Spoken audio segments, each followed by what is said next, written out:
Guys, welcome to my YouTube channel Fast physics.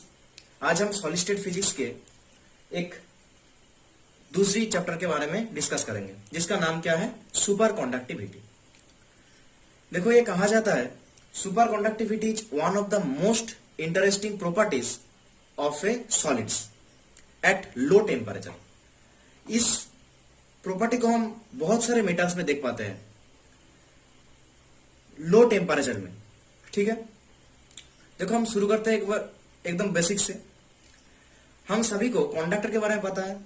इस conductor के use से हम कंडक्टर से करंट फ्लो करवा सकते हैं और फ्लोइंग करंट का वैल्यू हम इंक्रीज कर सकते हैं, या उसका फ्लो को इंक्रीज कर सकते हैं, या उसकी फ्लो या उसकी वैल्यू को हम डिक्रीज कर सकते हैं। किसकी मदद से? रेजिस्टेंस की मदद से। मान लो हम अगर रेजिस्टेंस की वैल्यू को अगर हम इंक्रीज करते हैं तो करंट फ्लो हमारा कम होगा या उसका वैल्यू हमें कम मिलेगा। और अगर हम रेजिस्टेंस की वैल्यू को कम कर दे तो करंट फ्लो हमारा ज्यादा होगा। मतलब रेजिस्टेंस की इंक्रीज और डिक्रीज से हमारे करंट फ्लो भी इंक्रीज और डिक्रीज होगा। यही था हमारा कंडक्टर का बेसिक, और ये हम सभी को पता है। पर अब जो हम प्रॉपर्टी देखेंगे वो क्या है? Super conductor. Super conductor normal conductor से बिल्कुल अलग है। यहां पे हम रेजिस्टेंस को वैल्यू कम कर रहे थे या इंक्रीज कर रहे थे, पर सुपर कंडक्टर के केस में हम देखेंगे जहां पे रेजिस्टेंस को हम हर बार 0 लिखेंगे। मतलब सुपर कंडक्टर में रेजिस्टेंस नहीं रहेगा, थोड़ा सा, मतलब कुछ भी नहीं रहेगा। रेजिस्टेंस या रेजिस्टिविटी उसका वैल्यू कुछ भी नहीं, सिर्फ 0 होगा। हम 0 लिखेंगे उसके वैल्यू पे, और उस कंडक्टर को हम कहेंगे सुपर कंडक्टर। अब जिस कंडक्टर में रेजिस्टेंस ही नहीं है उस कंडक्टर में करंट फ्लो कैसा होगा? बहुत स्पीड से करंट फ्लो होगा, और उसका वैल्यू भी हमें बहुत मिलेगा, बहुत ज्यादा मिलेगा। कंडक्टर से भी बहुत गुना ज्यादा उसकी फ्लो होगा करंट का, और उसकी वैल्यू भी मिलेगा। इस तरह का कंडक्टर को हम कहेंगे सुपर कंडक्टर। ठीक है, जिसका रेजिस्टेंस या रेजिस्टिविटी 0 होगा। अब हम देखेंगे सुपर कंडक्टर या सुपर कंडक्टिविटी एक मेटल्स के अंदर कैसे होता है, और हम इसे कैसे देख पाते हैं मेटल्स में। चलो हम देखते हैं। मान लो हम किसी एक मेटल को लेते हैं, कोई भी एक मेटल है। इसका रेजिस्टिविटी, मेटल या कोई कंडक्टर, 0 नहीं है, और इसका टेम्परेचर को मैंने क्या पकड़ा यहां पे? T। ठीक है, अब ये कौन सी स्टेट में है? ये कंडक्टर या मेटल नॉर्मल स्टेट में है। मतलब अगर हम इसका रेजिस्टेंस को इंक्रीज करें या डिक्रीज करें तो करंट फ्लो क्या होगा? डिक्रीज होगा या इंक्रीज होगा? मतलब ये नॉर्मल कंडक्टर की तरह बिहेव कर रहा है अभी। पर जब इसी कंडक्टर को हम कूलिंग करेंगे, मतलब इसके टेम्परेचर क्या था इसका? T। जब हम इसकी टेम्परेचर को डिक्रीज करेंगे, तब जब हम इसकी टेम्परेचर को डिक्रीज करेंगे और डिक्रीज करते करते हम ऐसी एक टेम्परेचर या ऐसी एक पॉइंट पे आएंगे जिसको हम कहेंगे क्रिटिकल टेम्परेचर। इस टेम्परेचर में जब हम आएंगे, मतलब जब इसका टेम्परेचर T हो जाएगा, मतलब हम इसकी टेम्परेचर डिक्रीज करते करते क्रिटिकल टेम्परेचर में आ गए, तब ये जो मेटल है जो नॉर्मल स्टेट में था अभी, अचानक से ही उसकी जो नॉर्मल स्टेट है वो चेंज हो जाएगा सुपर कंडक्टिंग स्टेट में। कौन सी स्टेट में चेंज हो जाएगा? सुपर कंडक्टिंग स्टेट में। मतलब उसके अंदर अब नॉर्मल स्टेट, मतलब पहले वाला स्टेट जैसा कोई भी बिहेव नहीं देखेंगे। हम देखेंगे उसका behaves like an super conducting state. कौन सी टेम्परेचर में? एट TC टेम्परेचर में।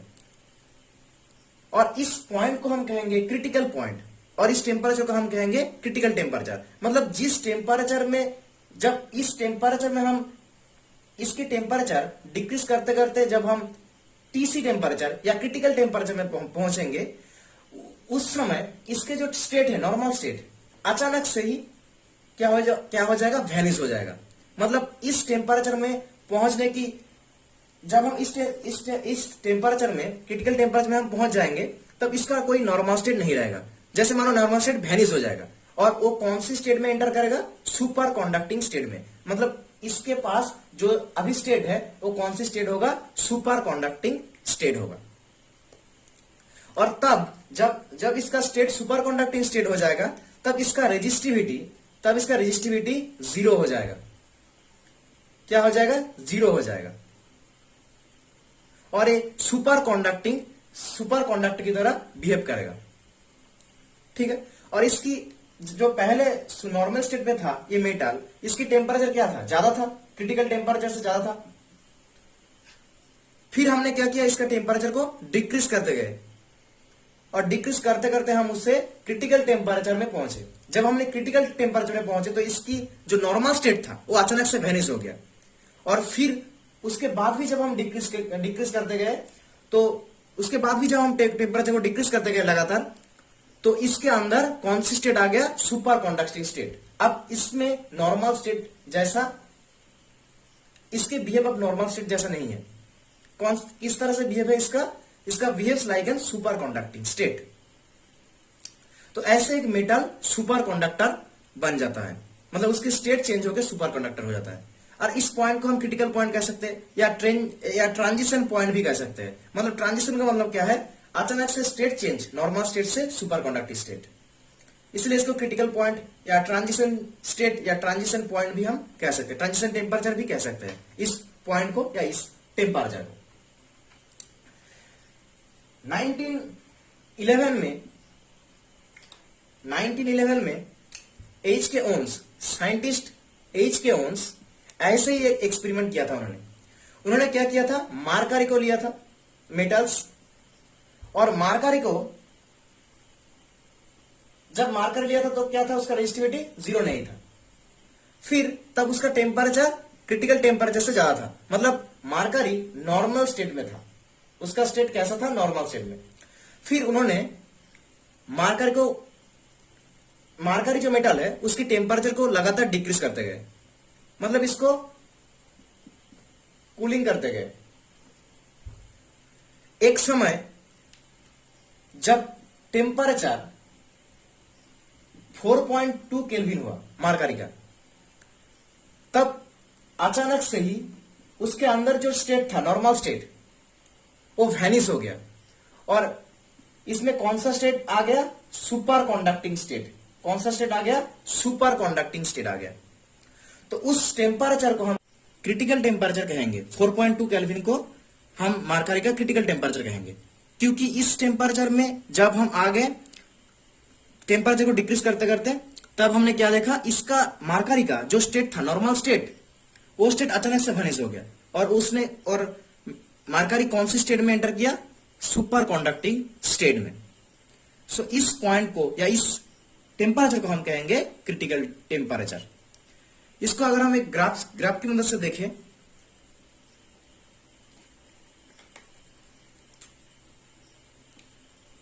यह हो गया हमारा रेजिस्टिविटी 1 0, और यहां पे हमारा टेम्परेचर 4.4 4.2 4 केल्विन। इस तरह हमारा टेम्परेचर। जब हम मार्करी का टेम्परेचर डिक्रीज कर रहे थे, और करते करते जब हम 4, यहां पे क्या हो रहा था? उसका चेंज, नॉर्मल चेंज हो रहा था। पर जब हम 4.2 केल्विन में पहुंचे, उसका टेम्परेचर जब 4.2 केल्विन हुआ मार्करी का, तब इस टेम्परेचर में आते ही उसका जो स्टेट था, नॉर्मल स्टेट, वो अचानक वैनिश हो गया, और उसका रेजिस्टिविटी क्या हो गया? 0 हो गया। इस टेम्परेचर को हम कहेंगे क्रिटिकल टेम्परेचर। इस टेम्परेचर में आते ही मार्करी का नॉर्मल जो स्टेट था वो वैनिश हो गया, और मार्करी कौन सी स्टेट में पहुंच गया? सुपर कंडक्टिंग स्टेट में। सो इसीलिए इस टेम्परेचर को हम क्या कहते हैं? Critical temperature. ठीक है। तो इस एक्सपेरिमेंट को किसने ऑब्जर्व किया था? साइंटिस्ट एच के ओन्स ने 1911 में। ठीक है। और उन्होंने और एक बात डेटा हमें दिया था कि super conducting transition is reversible. Reverse well का मतलब क्या है? जब हम कोई मेटल को हीट कूलिंग करके या उसकी टेम्परेचर को डिक्रीज करके उसकी स्टेट चेंज करते हैं, नॉर्मल स्टेट से सुपर कंडक्टिंग स्टेट। ऐसे ही अगर उस मेटल को, ये मेटल अब किस कंडीशन में, किस स्टेट में, सुपर कंडक्टिंग स्टेट में, सो इस सुपर कंडक्टिंग इस मेटल को अगर हम हीट दे, इसकी टेम्परेचर अगर हम इंक्रीज करें और इंक्रीज करते अगर हम टेम्परेचर इंक्रीज करते करते उसकी टेम्परेचर अगर हम क्रिटिकल टेम्परेचर से भी ज्यादा कर दे, उसकी टेम्परेचर को अगर हम क्रिटिकल टेम्परेचर जो है उससे भी ज्यादा इंक्रीज करें उसकी टेम्परेचर को, तब ये सुपर कंडक्टिंग स्टेट से कौन सी स्टेट पे चला जाएगा? नॉर्मल स्टेट पे। मतलब अगर हम इसकी टेम्परेचर डिक्रीज करेंगे तो क्रिटिकल टेम्परेचर से भी डिक्रीज करेंगे तो ये नॉर्मल स्टेट से सुपर कंडक्टिंग स्टेट में चला जाएगा। और अगर इसको हम हीट दे, टेम्परेचर इसकी इंक्रीज करें तो ये सुपर कंडक्टिंग स्टेट से नॉर्मल स्टेट में वापस आ जाएगा इसकी स्टेट। इसीलिए सुपर कंडक्टिंग स्टेट को रिवर्सिबल स्टेट हम कहते हैं। अब हम देखते हैं क्यों यहां पे हमने हर बार एक ही बात बोला है यहां पे कि रेजिस्टेंस जीरो होता है जब टेम्परेचर हम डिक्रीज करेंगे। तो टेम्परेचर के साथ रेजिस्टिविटी का या रेजिस्टेंस का क्या रिलेशन है? क्यों टेम्परेचर डिक्रीज करने से रेजिस्टिविटी डिक्रीज होता है? अब हम वो देखेंगे। अब देखेंगे रेजिस्टिविटी और टेम्परेचर, इन दोनों का रिलेशन, कैसे टेम्परेचर डिक्रीज करने से हमारा रेजिस्टिविटी जीरो आ रहा है, वो हम देखेंगे एक कैलकुलेशन से। क्लास 12 में हमने एक कैलकुलेशन किया था फ्रॉम फ्री इलेक्ट्रॉन मॉडल। ये हमारे पास एक कंडक्टर है, एल लेंथ का एक कंडक्टर जिसका क्रॉस सेक्शनल एरिया है ए। इस साइड में उसकी वोल्टेज है V1, इस साइड में इसकी वोल्टेज है V2। हम यहां से इसका इलेक्ट्रिक फील्ड निकाल सकते हैं। इलेक्ट्रिक फील्ड क्या होता है? Potential difference upon length. हम यहां से इसका इलेक्ट्रिक फील्ड निकाल सकते हैं। अब यहां पे देखो, जो हमने कंडक्टर है, जो हमने मेटल लिया, उस मेटल में जब हम टेम्परेचर को इंक्रीज करेंगे, क्या करेंगे? टेम्परेचर को जब हम इंक्रीज करेंगे तो इसके अंदर क्या होगा? थर्मल वाइब्रेशन होगा। इस थर्मल वाइब्रेशन के कारण कंडक्टर में जितने सारे इलेक्ट्रॉन है वो क्या करेगा? उसके अंदर इस इलेक्ट्रॉन में कौन सा वेलोसिटी आ जाएगा? थर्मल वेलोसिटी, और वो मूव करना चालू करेगा। और देखते देखते जब हम टेम्परेचर को और बढ़ाएंगे तो इस थर्मल वाइब्रेशन की वैल्यू भी बढ़ता जाएगा और इन लोगों की स्पीड, थर्मल वेलोसिटी भी हर बार बढ़ेगा। मतलब इसके अंदर एक एक्सप्रेशन आ जाएगा। इसकी वेलोसिटी को हम क्या कहेंगे? Thermal velocity. अब देखो, कंडक्टर है मेटल के अंदर एटॉम्स या आयंस रहता है।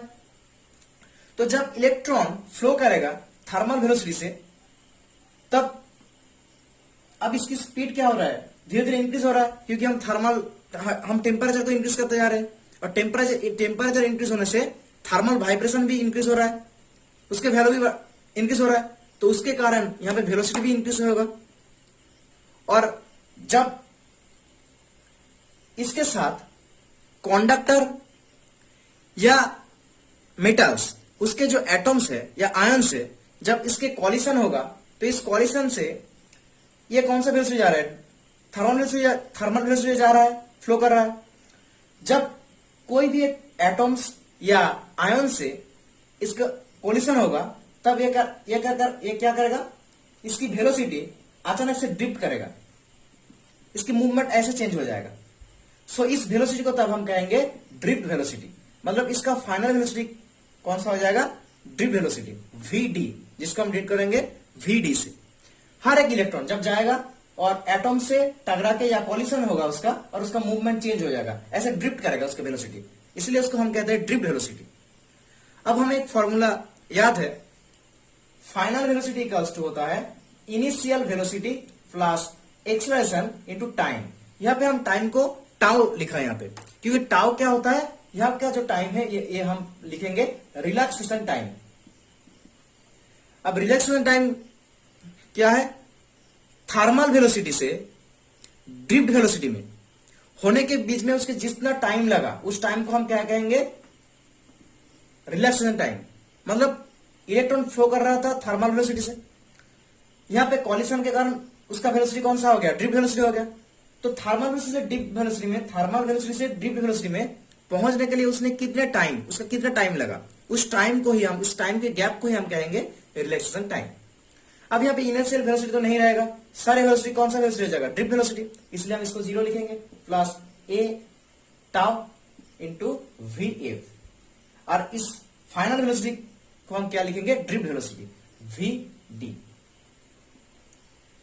डी। अब हर बार जब इसका थर्मल वेलोसिटी या थर्मल वाइब्रेशन इंक्रीज हो रहा है तो इसमें एक एक्सप्रेशन आएगा। According to Newton's law, force equals to क्या होता है? M into a, mass into expression. अब इस फोर्स को हम लिख सकते हैं, यहां पे हम इलेक्ट्रिक फील्ड मिला है हमें, चार्ज। अब फोर्स इक्वल्स टू क्या होता है? Charge upon charge into electric field equals to M into A. तो हम यहां से ए का वैल्यू निकाल सकते हैं। ए इक्वल्स टू क्या होगा?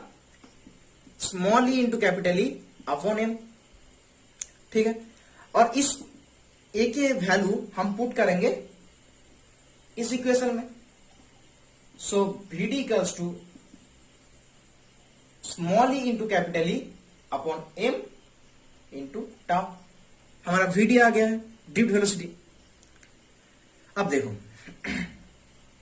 अब हम निकालेंगे इस कंडक्टर से पर यूनिट टाइम में कितने करंट फ्लो हो रहा है। आई का वैल्यू निकालेंगे। इसके लिए हमें क्या चाहिए? पर यूनिट वॉल्यूम में इलेक्ट्रॉन का डेंसिटी चाहिए, नंबर ऑफ इलेक्ट्रॉन्स चाहिए, उसको हम लिखा n। नंबर ऑफ इलेक्ट्रॉन्स या पर यूनिट वॉल्यूम में इलेक्ट्रॉन का डेंसिटी कितना होगा? n।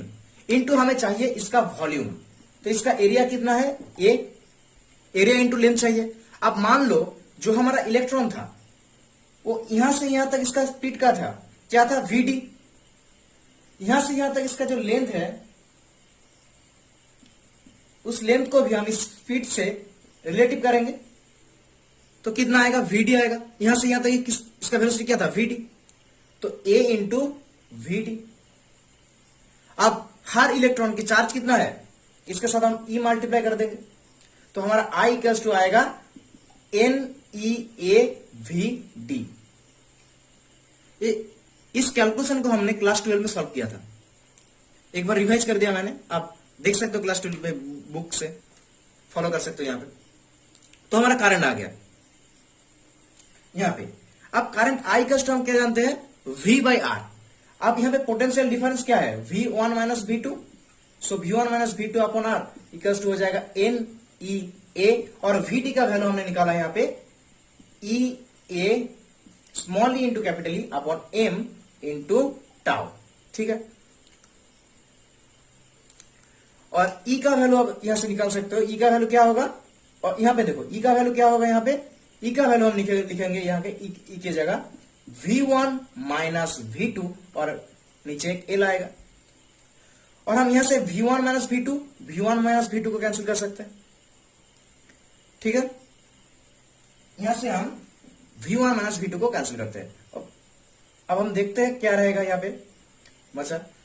अब R इक्वल्स टू क्या होगा? R इक्वल्स टू होगा ML upon N square into tau, और यहां पे ये होगा NEA square tau into tau. अब R इक्वल्स टू हम क्या जानते हैं? Resistivity of the conductor and length of the conductor and cross sectional area. हम इस रेजिस्टेंस की वैल्यू को इंक्रीज कर सकते हैं अगर लेंथ को इंक्रीज करें या रेजिस्टिविटी को इंक्रीज करें। ये को डिक्रीज करने से इसका वैल्यू इंक्रीज हो सकता है। तो rho l by a, resistance क्या होता है? Rho l by a equals to m l n e square a into tau. अब यहां पे देखो ये कैंसिल हो जाएगा, एल एल। अब यहां पे एल एल भी कैंसिल हो जाएगा और ए भी कैंसिल हो जाएगा। तो हमारा रो यहां पे क्या मिलेगा? Rho equals to M upon N square into tau. अब यही था हमारा रिलेशन रो के साथ टाउ का। अब हम देखेंगे कि टेम्परेचर डिक्रीज करने से कैसे रो जीरो होता है। देखो पहले जो हमारा इलेक्ट्रॉन था, जब हम टेम्परेचर को इंक्रीज करते जा रहे थे लगातार, तो इसका जो वेलोसिटी है थर्मल वाइब्रेशन के कारण इसके अंदर जो थर्मल वेलोसिटी हुआ है इसके इलेक्ट्रॉन के, उस थर्मल वेलोसिटी के कारण जब ये मूव कर रहा था, और कंडक्टर या मेटल में क्या है, बहुत सारे एटम्स है, आयन्स है, और जब इससे साथ इलेक्ट्रॉन के साथ उसका कॉलिशन हुआ, इस कॉलिशन से इसके अंदर और एक वेलोसिटी, तो इसके मूवमेंट चेंज होके ये थोड़ा सा ड्रिफ्ट कर गया, और इसके अंदर जो वेलोसिटी हुआ उसको हम क्या कहेंगे, ड्रिफ्ट वेलोसिटी। तो जब इसका थर्मल वेलोसिटी का वैल्यू ज्यादा था, तब थर्मल वेलोसिटी से ड्रिफ्ट वेलोसिटी होने में जो रिलेक्शन टाइम था वो बहुत कम लगा। कब? जब इसका थर्मल वेलोसिटी बहुत ज्यादा था, मतलब जब टेम्परेचर हम बहुत इंक्रीज करते थे। ऐसे ही जब हम टेम्परेचर को डिक्रीज करेंगे, तब इसका थर्मल वेलोसिटी से ड्रिफ्ट वेलोसिटी में चेंज होने में टाइम बहुत ज्यादा लगेगा। तो हम टेम्परेचर को कॉन्टिन्यूअसली क्या कर रहे हैं, डिक्रीज करते जा रहे हैं। तो कॉन्टिन्यूअसली जब हम डिक्रीज करेंगे, तब ये क्या धीरे धीरे चलेगा और कॉलिशन होगा, और कॉलिशन के बाद जब इसका ड्रिफ्ट वेलोसिटी होगा, तो उन दोनों में इसका टाइम, जो रिलेशन टाइम रहेगा, ये बहुत बढ़ जाएगा। ऐसे मान लो इसका टाइम इनफिनिटी तक पहुंच जाएगा जब हम टेम्परेचर को बहुत लगातार कॉन्टिन्यूअसली डिक्रीज करते जा रहे हैं।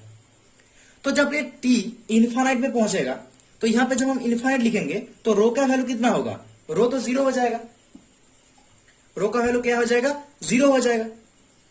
और रो जीरो हो जाएगा, इसका मतलब कंडक्टर या मेटल में कोई रेजिस्टिविटी ही नहीं है। तब वो किस तरह से बिहेव करेगा, एक सुपर कंडक्टर की तरह बिहेव करेगा। अब जिसका रेजिस्टिविटी नहीं है, उसका करंट फ्लो सबसे ज्यादा होगा, बहुत ज्यादा, और उसका वैल्यू भी बहुत होगा, नॉर्मल कंडक्टर से भी बहुत गुना ज्यादा होगा। उस कंडक्टर को हम क्या कहेंगे, सुपर कंडक्टर। और इस कैलकुलेशन को हमने क्लास 12 में किया था फ्रॉम फ्री इलेक्ट्रॉन मॉडल। अब क्लास 12 की बुक में ये रिलेशन आप मिल जाएगा आपको, ठीक है। अब हम तो ये समझ चुके हैं कि सुपर कंडक्टर क्या है, सुपर कंडक्टिविटी क्या है, और एक मेटल के अंदर सुपर कंडक्टर या सुपर कंडक्टिव प्रॉपर्टीज को हम कैसे देख पाते हैं। उसकी टेम्परेचर को डिक्रीज करके, उसको कूलिंग करके हम उसकी स्टेट चेंज करेंगे नॉर्मल से सुपर कंडक्टिंग में। ये सारे एक्सपेरिमेंट हमने देख लिया। अब 1957 में बी मेथियास ने हमें और एक कॉन्सेप्ट के बारे में बताया। यहाँ पे देखो, बहुत सारे जो मेटल्स है उसमें हम सुपर कंडक्टिविटी प्रॉपर्टीज देखते हैं, पर कौन कौन सा मेटल है जिसके अंदर इस सुपर कंडक्टिविटी हम देख पाएंगे, उस मेटल्स का नाम क्या है।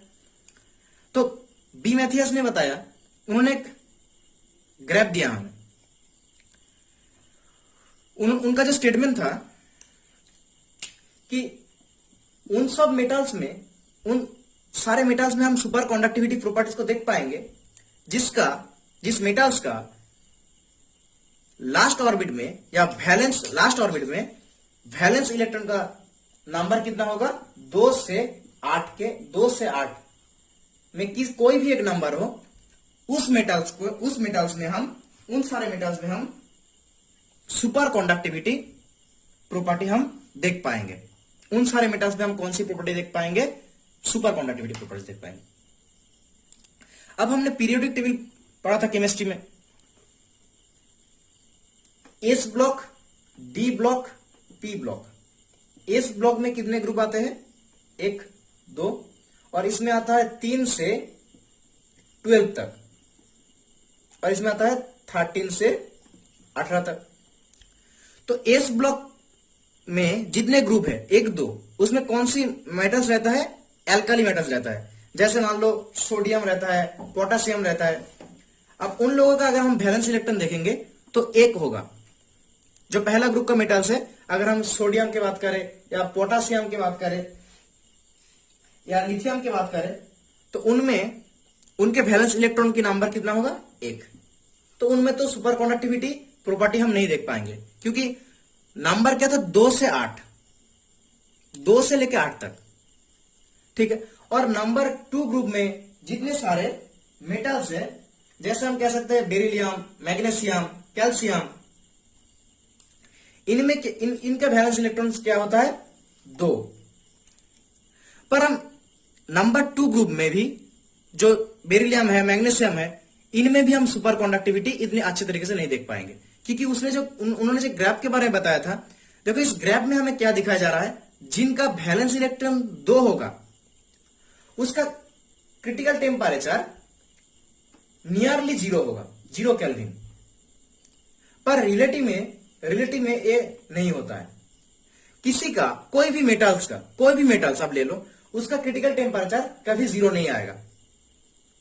0 से बहुत पहले उसका क्रिटिकल टेम्परेचर मिल जाएगा, मतलब 0 टेम्परेचर से बहुत पहले किसी भी एक टेम्परेचर में उसका क्रिटिकल टेम्परेचर मिल जाएगा हमें, 0 में नहीं मिलेगा रिलेटिव में। इसीलिए जिसका वैलेंस इलेक्ट्रॉन 2 है, उस मेटल्स को सुपर कंडक्टिविटी हम नहीं देख पाते इतने अच्छे तरीके से, क्योंकि 0 से बहुत पहले मान लो 4 या 3 केल्विन टेम्परेचर में हमें कि कोई भी मेटल्स का मिल जाता है। अब अलग अलग मेटल का क्रिटिकल टेम्परेचर अलग होता है, पर किसी भी मेटल का क्रिटिकल टेम्परेचर 0 इम्पॉसिबल होता है।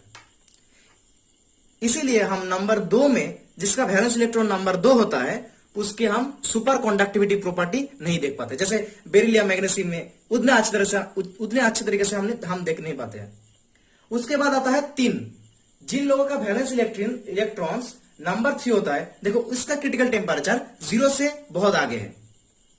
नंबर 2 में जितने मेटल्स का वैलेंस इलेक्ट्रॉन था, उसके क्रिटिकल टेम्परेचर 0 था। पर नंबर 3 में जब हम देखेंगे, नंबर 3 जिन लोगों का या जिन मेटल्स का वैलेंस इलेक्ट्रॉन का नंबर 3 है, उसमें सुपर कंडक्टिविटी हम अच्छी तरह से देख पाते हैं, क्योंकि उसकी क्रिटिकल टेम्परेचर 0 से बहुत आगे है। 0 क्रिटिकल टेम्परेचर किसी भी मेटल का नहीं हो सकता है, एकदम इम्पॉसिबल व्यापार है, कंडीशन होता है रिलेटिव में। पर एक्सपेरिमेंटली उन्होंने बताया था कि 0 केल्विन होता है, पर रिलेटिव में वो नहीं होता है। इसलिए हम जिसका वैलेंस इलेक्ट्रॉन 2 होता है उसको हम नहीं लिखेंगे।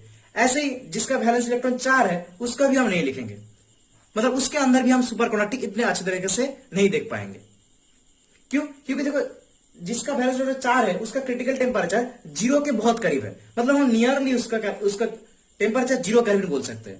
पर 0 केल्विन रियलिटी में किसी भी मेटल्स में हम नहीं देख पाएंगे।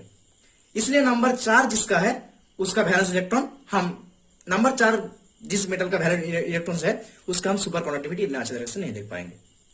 फिर हम जब देखेंगे 4 पॉइंट, जब हम देखेंगे यहां पे 4.7, यहां पे देखो, मतलब जिन मेटल्स का वैलेंस इलेक्ट्रॉन 4.7 होगा, उस मेटल्स का सुपर कंडक्टिविटी बहुत अच्छे होगा। क्योंकि देखो यहां पे 0 से बहुत दूर 4.7 केल्विन में हमें क्रिटिकल टेम्परेचर मिल रहा है, 0 में कभी नहीं मिलेगा। किसी भी मेटल्स का क्रिटिकल टेम्परेचर 0 नहीं होगा रिलेटिव में। तो जिसका 4.7 होगा, उसका सुपर कंडक्टिविटी बहुत अच्छा होगा, क्योंकि यहां पे देखो 0 से बहुत दूर है इसका क्रिटिकल टेम्परेचर का पॉइंट, मतलब हमें टेम्परेचर 0 नहीं लाना पड़ेगा, उससे थोड़ा कम में हमारा क्रिटिकल टेम्परेचर आएगा। 0 लाने के लिए हमें 0 लाना बहुत मुश्किल होता है। इसलिए अगर हमें 0 से बहुत पहले क्रिटिकल टेम्परेचर मिल जाता है किसी मेटल का, तो वो ज्यादा सुपर कंडक्टिविटी प्रॉपर्टीज उसमें देख पाते हैं हमें। तो इसका सुपर कंडक्टिविटी ज्यादा होगा। अब 4.7 तो किसी का होता नहीं पॉइंट में, इसलिए हम इसको नियरली 5 मान लेंगे। जिसका वैलेंस इलेक्ट्रॉन का नंबर 5 होगा, उसका अच्छी तरह से हम सुपर कंडक्टिविटी प्रॉपर्टीज देख सकते हैं। ऐसे ही जब हम 6 में देखेंगे, 6 वाले में देखो, 6 वाले में भी क्या होता है, क्रिटिकल टेम्परेचर 0 के बराबर होता है। मतलब जिन मेटल्स का क्रिटिकल टेम्परेचर 6 होता है, वैलेंस इलेक्ट्रॉन का नंबर 6 होता है, उसका क्रिटिकल टेम्परेचर कितना होगा, उसका भी क्रिटिकल टेम्परेचर 0 हो जाए। इसीलिए 6 नंबर वाले मेटल्स का भी हम सुपर कंडक्टिविटी उतने अच्छे तरीके से नहीं देख पाएंगे। पर जब जिसका 6.5 है या जिसका 6.5 है नंबर, जिसका हम वैलेंस इलेक्ट्रॉन 6.5 होगा, यहां पे देखो 6.5, उसका क्रिटिकल टेम्परेचर 0 से बहुत पहले है, मतलब 0 से बहुत पहले है, मतलब उसमें हम सुपर कंडक्टिव प्रॉपर्टीज बहुत अच्छी तरह से देख पाएंगे, बहुत अच्छी तरीके से उसमें हम सुपर कंडक्टिविटी देख पाएंगे।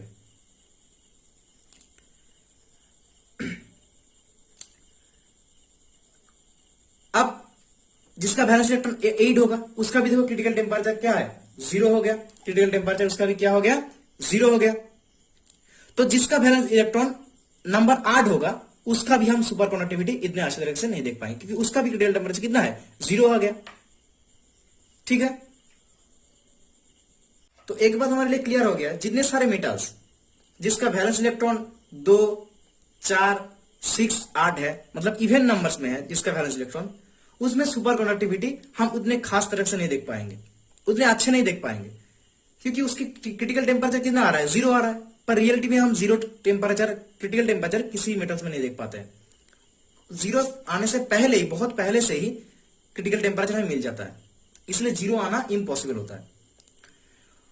उसके हिसाब से अगर हम 3, 5, 7 इन ऑड नंबर्स वाले को देखेंगे, यहां पे जितने सारे ऑड नंबर का वैलेंस इलेक्ट्रॉन है, उन सारे मेटल्स में सुपर कंडक्टिविटी जो प्रॉपर्टी है वो सबसे अच्छे तरीके से हम देख पाएंगे। ठीक है, तो इनका एक स्टेटमेंट था, 2 से 8 तक जितने सारे मेटल्स का, जितने सारे वैलेंस इलेक्ट्रॉन्स है, उन सारे मेटल्स का हम सुपर कंडक्टिविटी देख पाएंगे। पर हम रियलिटी में अगर हम देखें तो 2, 4, 6, 8 इतने इवन नंबर वाले जितने सारे वैलेंस इलेक्ट्रॉन्स है, उन मेटल्स का सुपर कंडक्टिविटी हम इतने अच्छे तरह से नहीं देख पाते हैं। पर ऑड नंबर में जितने सारे वैलेंस इलेक्ट्रॉन होता है 2 से 8 के बीच, उन मेटल्स का हम सुपर कंडक्टिविटी बहुत अच्छी तरह से देख पाते हैं। ठीक है, उनका दूसरा स्टेटमेंट क्या था, उनका दूसरा स्टेटमेंट था, किसी भी मॉलिक्यूल का, किसी भी मेटल का अगर एटॉमिक वैल्यू और एटॉमिक मास कम होता है, मतलब जिस मेटल का एटॉमिक वैल्यू और एटॉमिक मास कम होगा सबसे, वो सुपर कंडक्टिविटी, उस मेटल में सुपर कंडक्टिविटी हम अच्छी तरीके से देख पाएंगे।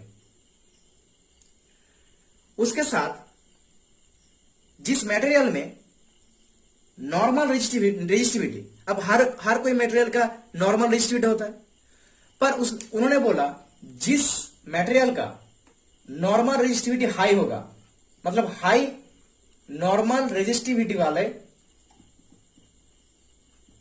मटेरियल में हम सुपर कंडक्टिविटी बहुत अच्छी तरीके से देख पाएंगे। क्योंकि देखो, जिसका रेजिस्टिविटी जितना ज्यादा होगा, उसका टेम्परेचर हमें डिक्रीज कम करना पड़ेगा। जिसका रेजिस्टिविटी बहुत ज्यादा है, उसका टेम्परेचर हम अगर थोड़ा सा डिक्रीज करते हैं तो हमारा क्रिटिकल टेम्परेचर आ जाएगा, मतलब हमें टेम्परेचर को ज्यादा डिक्रीज नहीं करना है। यहां पे भी वही होता है, देखो जिसका टेम्परेचर, क्रिटिकल टेम्परेचर कम डिक्रीज किया हमने, यहां पे 0 से बहुत ऊपर है इसका क्रिटिकल टेम्परेचर, तो उसका सुपर कंडक्टिविटी बहुत अच्छी तरह से हमें देख पाएंगे उस मेटल्स का। तो जिसका high resistivity, high normal resistivity जिसका ज्यादा रहेगा, रेजिस्टिविटी जितना हाई होगा, उसके हम सुपर कंडक्टिविटी बहुत अच्छी तरीके से देख पाएंगे। इन सारे स्टेटमेंट के बारे में बताया था बी मैथियस ने। तो हम इस वीडियो लेक्चर में सुपर कंडक्टिविटी क्या है, सुपर कंडक्टर क्या होता है, कंडक्टर से अलग होता है सुपर कंडक्टर, उसके बाद हमने रेजिस्टिविटी का चेंज देख लिया, टेम्परेचर के साथ कैसे टेम्परेचर डिक्रीज करने से हमारा रेजिस्टिविटी चेंज होता है, और सुपर कंडक्टिविटी एक रिवर्सिबल प्रोसेस है, उसके बारे में हमने डिस्कस किया। और बी मैथियस ने जो ग्राफ दिया हमें, उन्होंने बताया था कि 2 से 8 जितने सारे वैलेंस इलेक्ट्रॉन्स है, उन मेटल्स में हम सुपर कंडक्टिविटी देख पाएंगे। पर रियलिटी में जिसका टेम्परेचर 0 केल्विन होता है क्रिटिकल टेम्परेचर, हम उस मेटल्स में नहीं देख पाते। ठीक है, और उनकी और 2 स्टेटमेंट, उसके बारे में हमने डिस्कस किया इस वीडियो में। अगली वीडियो में हम देखेंगे सबसे इंटरेस्टिंग टॉपिक, मिशनर इफेक्ट। वीडियो अगर आपका अच्छे लगे हो तो लाइक करना और चैनल को सब्सक्राइब करना।